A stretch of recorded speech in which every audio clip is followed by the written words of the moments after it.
কিন্তু আমাদের আল্লাহ কয়জন, নবী কয়জন, কোরআন কয়টা? মূলই আমরা সবাই এক আছি।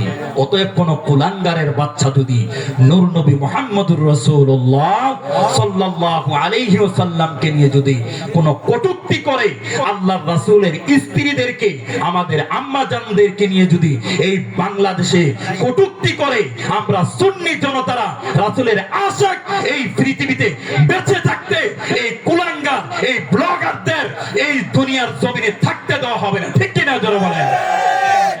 থাকতে দেওয়া হবে না, তাদেরকে কল্লা দ্বিখণ্ডিত করে দেওয়া হবে। কত বড় দুঃসাহস করে!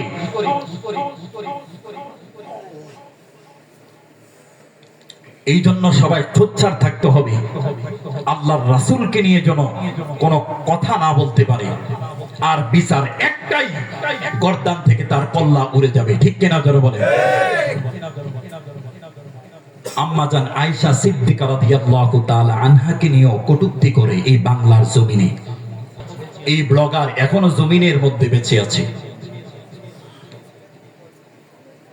তবে টুপি নাই, দাড়ি নাই, রাসূলের মহব্বত আশিক অন্তরে আছে না নাই?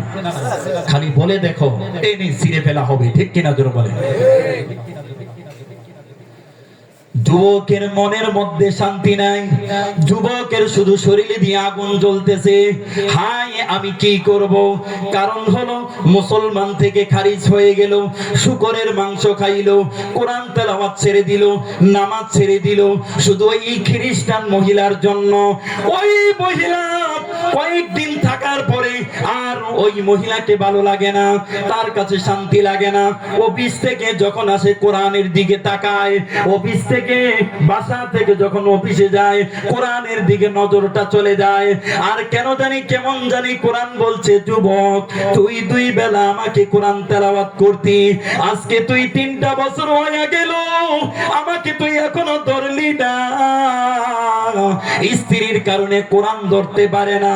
একদিন অফিসে যুবক চলে গেল, আয়েশা দেখে কোরআন উপরে না।